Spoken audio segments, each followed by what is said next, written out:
잊을만 하면 터지는 더불어민주당의 성폭력. 어제는 경찰수사심의위원회가 장경태 의원의 성추행 혐의에 대해 송치 결론을 냈습니다. 이 사건이 처음 알려진 지 무려 4개월 만의 일입니다. 그리고 조금 전 장경태 의원이 탈당했다는 속보가 떴습니다. 징계를 질질 끌어오다가 이제서야 4개월 만에 탈당으로 꼬리 자르기 하려는 것 아닌가 하는 생각이 듭니다. 더불어민주당은 꼬리 자르기로 끝낼 생각하지 말고 이 사건에 대해서 대국민 사과할 것을 강력히 촉구합니다.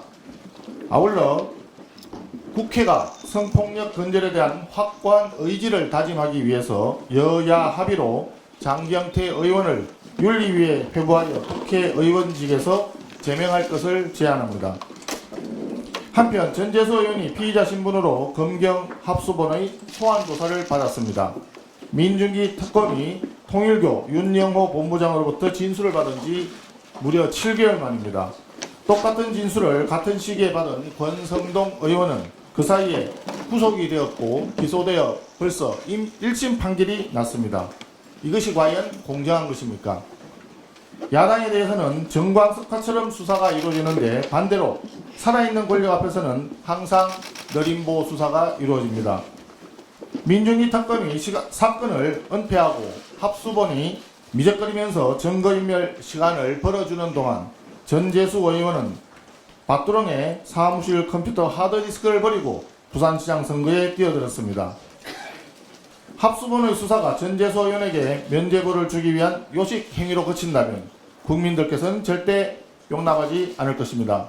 아울러 전재수 의원은 지금이라도 후보직을 사퇴하고 수사에 성실하게 임하는 것이 부산 시민과 국민에 대한 도리라고 하는 점을 명심하기 바랍니다.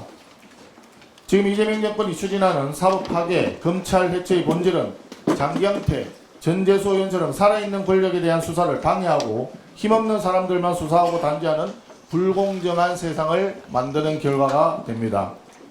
지난해 8월 정성호 법무부 장관은 국무회의에서 전체 검찰 수사 중에 정치 관련 특수부 사건은 0.1% 수준에 불과하다고 밝힌 바 있습니다.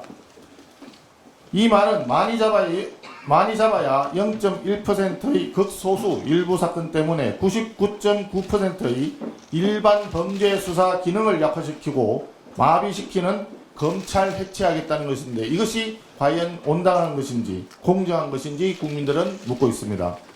빈대도 아니고 곰팡이 잡겠다고 초가상간 태우는 격입니다. 법안의 내용을 보면 검찰의 최소한의 수사 통제 장치마저 삭제해버림으로써 경찰이 과잉 수사를 하거나 사건을 은폐해도 이를 막을 장치가 없습니다. 사실상 모든 수사 지휘 권한이 행안부 장관, 즉 정권의 손아귀에 들어가 모든 권력 비리 수사를 덮어버릴 우려가 큽니다. 장경태, 전재수 수사가 과연 제대로 되겠습니까? 그런데 지금 더불어민주당은 수사, 기소, 분리라고 하는 도구말을 절대적인 계시처럼 외우는 사법 탈레반 집단이 되었습니다. 수사, 기소, 분리가 그토록 절대적인 원칙이라면 공수처는 왜 수사, 기소, 분리하지 않습니까?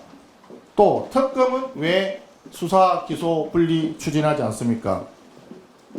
이러한 탈레반 집단 때문에 수사가 길어지고 기소가 늦어져서 1심, 2심, 3심을 거쳐서 4심, 헌법소원까지 가게 된다면 수사부터 재판까지 걸리는 시간이 무한정 늘어나서 결과적으로 누가 이득을 보겠습니까?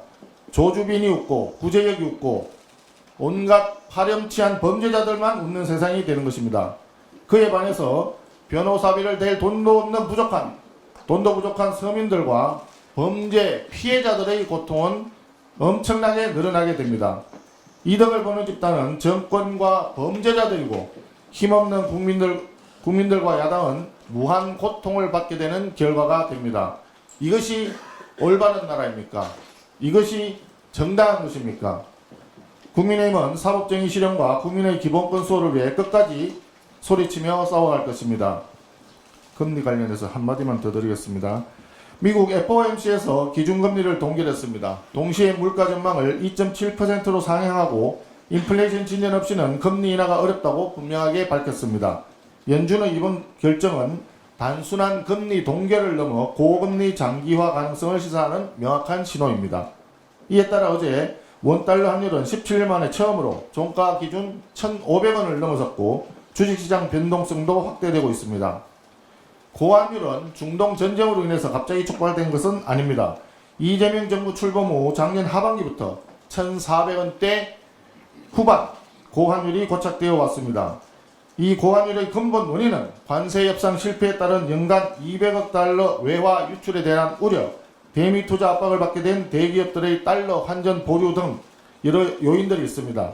한마디로 명백히 이재명 정부의 환율 관리 실패로 인한 것입니다.